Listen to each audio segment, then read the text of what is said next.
Hello दोस्तों, नमस्कार। SM किसी चैनल में मैं आप सभी लोगों का दिल से बहुत बहुत स्वागत करता हूं। दोस्तों, आज के दिन की अगर हम लोग बात करें, आज के मार्केट की बात करें, काफ़ी इंटरेस्टिंग मार्केट देखने को आप पे मिलने वाला था। क्यों? क्योंकि आप सभी लोगों को पता ही है, कल रात जो हम लोग को ड्रामा अमेरिकन मार्केट में देखने को मिला था, अमेरिका का बाजार 2% तक डाउन हो गया था। अगर किसी ने देर रात तक अमेरिकन मार्केट को पूरी तरीके से फॉलो किया होगा तो आपको बताइए, ये तो 1150 से भी ज़्यादा नीचे चला गया था। फिर छोटा सा हम कह सकते हैं कि रिकवरी हम लोग को देखने को यहाँ पे मिल गया, एंड समवेयर अराउंड 900 पॉइंट के आसपास आप चाहो तो कह सकते हो क्रैश होते हुए देखने को मिला था। नेस्डेक की तो हालत तो उससे भी खराब, 4% तक नेस्डेक हम लोग को डाउन देखने को मिल गया। S&P 500 को भी अगर आप चाहो तो देख सकते हो 3.25% तक हम लोग को क्रैश होते हुए देखने को यहाँ पे मिला था। सो डेफिनेटली अमेरिका के बाजार की हालत कल के दिन बहुत ही ज़्यादा यहाँ पे खराब थी।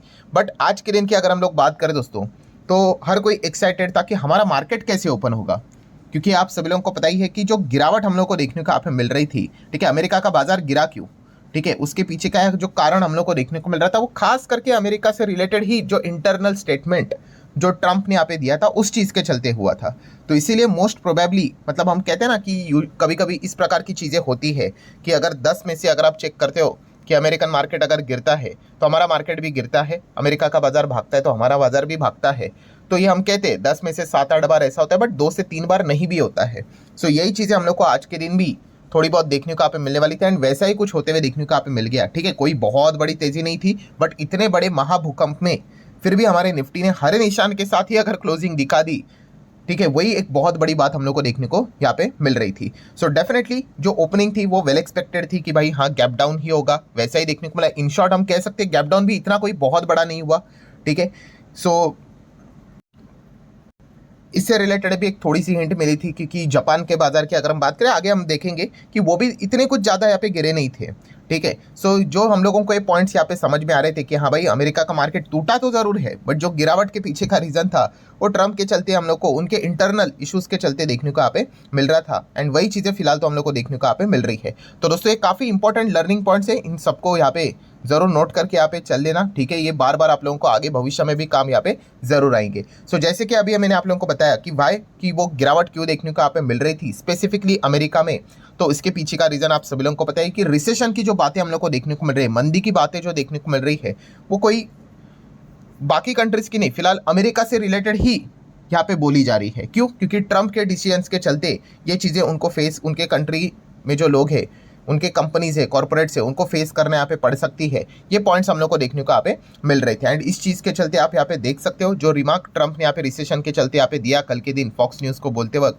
लगभग $2.25 ट्रिलियन का, मतलब आप कह सकते हैं कि पूरी तरीके से वो जो पैसा है वो बर्बाद होते हुए देखने को यहाँ पे मिल गया। इतना बुरा ब्लड बात हम लोग को कल के दिन अमेरिकन मार्केट में देखने को यहाँ पे मिला था, एंड काफ़ी लोगों ने ये तक कहा है कि इसको भाई रिसेशन भी मत बोलो, क्योंकि रिसेशन ऐसी चीज़ है कि ठीक है भाई इकोनॉमी में स्लो डाउन होता है, वो नॉर्मल इकोनॉमिक गतिविधि के चलते होता है। ये तो भाई बोलते हैं ना कि एक इंसान के डिसीजन के चलते ये चीज़ें लाई जा रही है। तो ये जो इसको नाम यहाँ पे कुछ लोग यहाँ पे दे रहे हैं ट्रंप सेशन करके, ठीक है, ये मैं नहीं बोल रहा हूँ भाई, ये सारी चीज़ें आपको अलग अलग ग्लोबल लेवल पे जो बातें यहाँ पे चल रही इकोनॉमी से रिलेटेड, उसमें यहाँ पे बोली जाती है कि भाई ये जो है इसको रिसेशन मत बोलो, इसको ट्रंप सेशन बोलो। मतलब इससे ये समझ में आता है कि भाई ट्रंप ने कुछ तो ऐसे डिसीजंस लिए हैं, इस चीज़ के चलते इकोनॉमिक स्लो डाउन हम लोग को अमेरिका की इकोनॉमी में देखने को यहाँ पे मिल रहा है, ठीक है। एंड बिना अगर इस प्रकार के कोई उठ पटांग वाले डिसीजंस के चलते अगर इकोनॉमी में स्लो डाउन होता है, हाँ ठीक है, आप उसको फिर रिसेशन यहाँ पे कह सकते हो। तो काफ़ी लोग इसको बोल रहे हैं भाई ट्रंप सेशन करके बोलो, तो आगे आने वाले समय में पता चलेगा भाई कि ट्रंप के ही डिसीजंस के चलते इकोनॉमिक स्लो डाउन की बात हो रही है, तो समझना सीखना और ज़्यादा ईजी यहाँ पे हो जाएगा।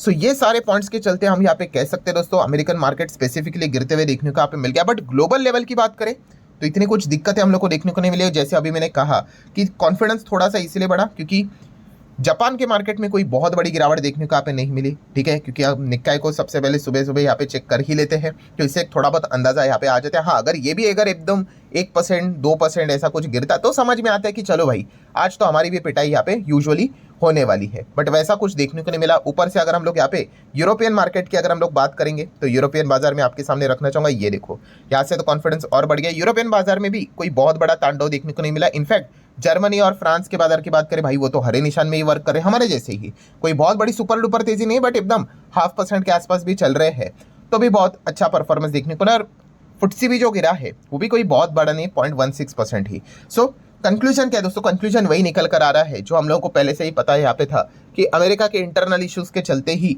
वो बहुत बड़ा मैसिव फॉल हम लोग को उनके कंट्री में देखने को आप मिल गया। एंड ऊपर से अगर हम बात करें तो आप सभी लोगों को पता ही है डाउ जोन्स का फ्यूचर भी हम चेक करते हैं तो वो भी ठीक ही फिलहाल तो यहाँ पे चल रहा है। नैस्डैक का फ्यूचर की भी अगर हम बात करें तो वो भी फिलहाल तो ठीक ही चलते हुए देखने को मिला है, क्योंकि कल के दिन जब मैंने पहला वीडियो बनाया था आपको एक अंदाजा दिया था, हिंट दिया था कि आज के दिन तो भाई अमेरिकन मार्केट, आज के दिन मतलब यस्टरडे की बात कर रहा हूँ, कि शायद से मुसीबत में देखने को आप मिल सकता है, क्योंकि डाउ जोन्स का जो फ्यूचर था वो -400 प्लस तो इजीली गया था और वैसी चीज़ें हम लोग को देखने को मिली। -400 के साथ शुरुआत हुई प्लस और -400 चला गया एंड फिर वो दिक्कतें हम लोग को बढ़ते हुए देखने को यहाँ पे मिली थी।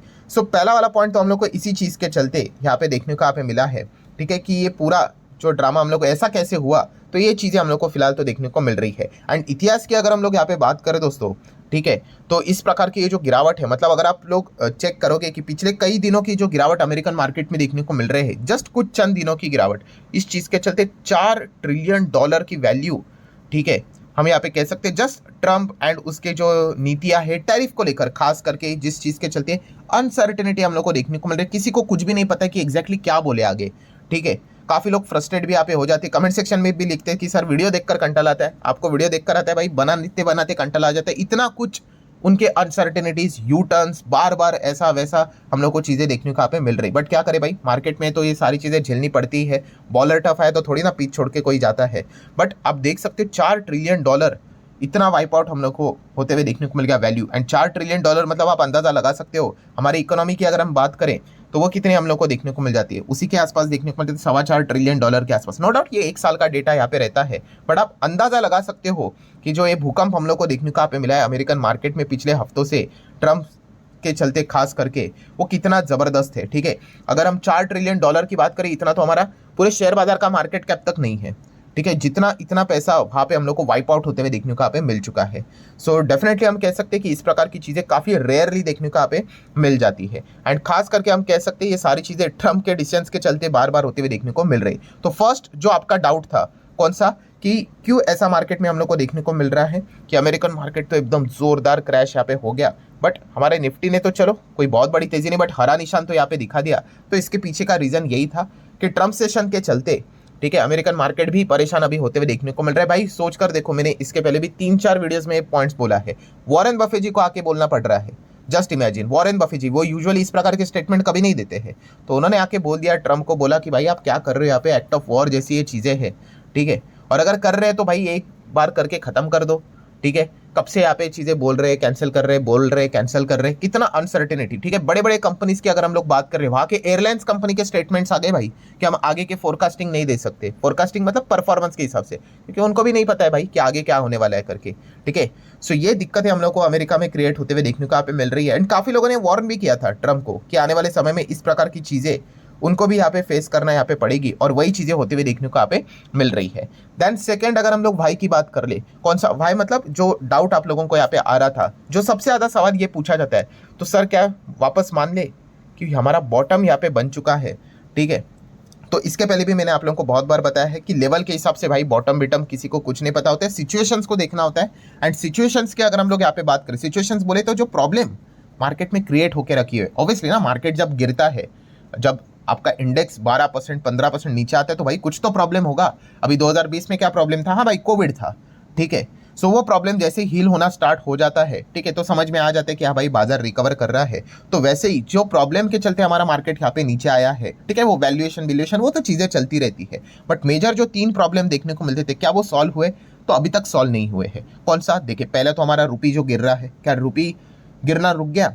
ठीक है, डेप्रिसिएट तो होता रहेगा, ठीक है, बट जो रफ्तार के साथ डेप्रिसिएट यहाँ पे हुआ था, तो चीज़ें क्या सॉर्ट आउट हो गई? तो वो अभी तक तो नज़र नहीं आ रही है, ठीक है। अभी रुपये के बाद अगर हम बात करें तो फॉरेन इंस्टीट्यूशनल इन्वेस्टर, ये सबसे बड़ा प्रॉब्लम है।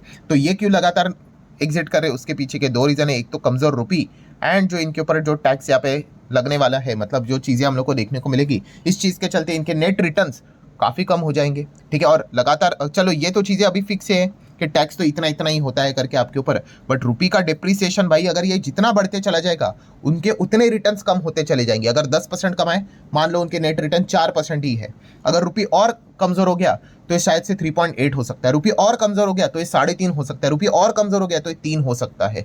तो इसीलिए ये दिक्कत देखने को मिली, क्या ये सॉल्व हो गई? तो अभी तक यहाँ पे सॉल्व नहीं हुई है। एंड ट्रम्प के टैरिफ के चलते जो अनसर्टेनिटी क्रिएट हुई है, ठीक है, खास करके हम जो बोलते हैं ना वो रेसिप्रोकल टैरिफ लगाने की बात करें, क्या वो सॉल्व हुआ है? तो वो भी अभी तक इंटैक्ट है, कुछ भी सॉल्व यहाँ पे नहीं हुआ है। तो 2 अप्रैल जो है तारीख है वो काफ़ी इंपॉर्टेंट रोल यहाँ पे प्ले करेगी। अभी 2 अप्रैल को मुझे नहीं पता भाई वो एक्चुअल में डिसीजन लेंगे या फिर कोई और नई तारीख देंगे, ठीक है। बट ये जो चीज़ हम आइडेंटिफाई करने की कोशिश करें, क्या बॉटम यहाँ पे बन चुका है? तो सिचुएशंस के हिसाब से भाई जब तक ये सिचुएशन अभी तक नॉर्मलाइज होते हुए देखने को नहीं मिल रही है, तब तक ये कहना काफ़ी मुश्किल यहाँ पे रहने वाला है। एक खबर इधर उधर अगर हो गई तो कितने सारे लेवल्स यहाँ पे टूट सकते हैं, ये चीज़ें कभी भी हम लोग को बाजार में देखने को मिल सकती है। सो ठीक है दोस्तों, जितने भी पॉइंट्स इंपॉर्टेंट जो हम लोग को देखने को यहाँ पे मिल रहे थे वो सारे यहाँ पे मैंने कवर कर लिए। आशा करता हूँ अभी तक मार्केट में क्या क्या हो रहा होगा और क्या सिचुएशंस देखने को यहाँ पे मिल रही है, इसका अपडेट आपको मिला होगा। तो आप चाहो तो इस वीडियो को like as well as share यहाँ पे कर सकते हो। मिलते हैं अगले वीडियो में, तब तक के लिए बाय बाय।